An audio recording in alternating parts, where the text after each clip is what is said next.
Alright, we're back for the cat dissection, and as you can see, the cat usually comes pre-skinned for you. So I've actually done a little bit of prep work to make this video more fluent, but what you're going to have is a skinned cat. It might have fur on its paws. You're going to want to do all of your dissection work on a absorbent pad like this so that you can collect all the fluid.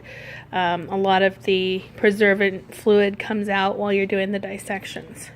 And you'll need to change that pad from time to time as it becomes too saturated. Alright, so first we're going to start with the head and shoulders. So from the back of the cat, what you're going to do is, if the head is still has the skin on it, you're going to have to actually skin the head a little bit and come back. And what I've done is removed basically one of the ear flaps and come back down behind the ear to expose the big round muscle underneath. And that muscle is the temporalis muscle, and it extends all the way forward past the orbit and around the ear, but it's very deep to the ear. Okay? So the next muscle you're going to look at that you need to know is the clavotrapezius, and that's this neck muscle here that extends down towards the shoulder. Okay, so this is the clavotrapezius right here, coming down. You can see the edge of it by my finger there. And at the front of the shoulder is actually a white band of fascia. I don't know if you can see it here on the video. There's a white band of fascia, and this muscle continues as the clavobrachialis, clear down to the elbow. So clavobrachialis, clavotrapezius. Okay? So the next superficial muscles that we're going to look at, one is going to be the acromiodeltoid, and that's this little trapezoid shaped one right here. I'm going to get my pointer so you can see it better. So it's this little trapezoid shaped muscle right here. Okay, that's the acromiodeltoid, and then we've got a nice big beautiful spinodeltoid, which is this big oval shaped muscle right here. Okay, that's this big guy. So that brings us back to our midline. Alright, we have our midline here, and there's a few muscle groups here, some big flat muscles. Okay, so this first big flat muscle here you need to know, and that is the acromiotrapezius. Okay, so that's this big guy right here, is the acromiotrapezius. Then there's sort of a dividing line, and then there's a triangular muscle. It actually meets on both sides down here at this white material, which we'll learn in a bit.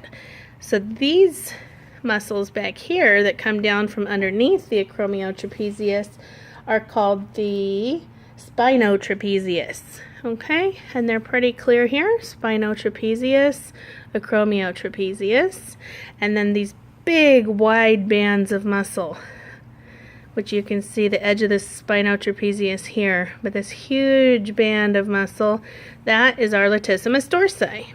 Okay, so the next place we're going to go is, I've already made an incision down the dorsal spine so that we can go deep, meaning we can go underneath these superficial muscles and see what's underneath.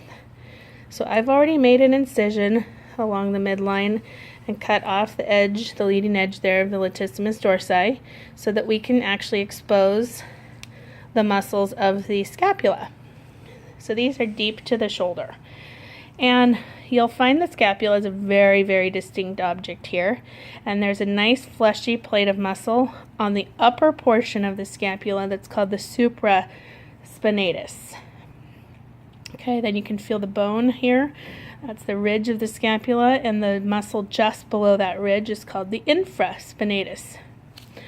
And if you actually continue, I'm going to roll the cat a little bit, there's another muscle called teres major, and it is right here along the underside of the scapula.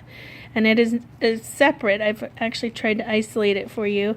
It's separate from the infraspinatus, although when you first get there, you can actually, it'll look like it's one continuous piece, and you'll have to kind of tease away that fascia to see that it's two distinct muscles. And then finally, nice pretty view here of the serratus ventralis muscles that are underneath the scapula. Okay, very distinct looking striated muscles right there. Okay, so that's this group right here.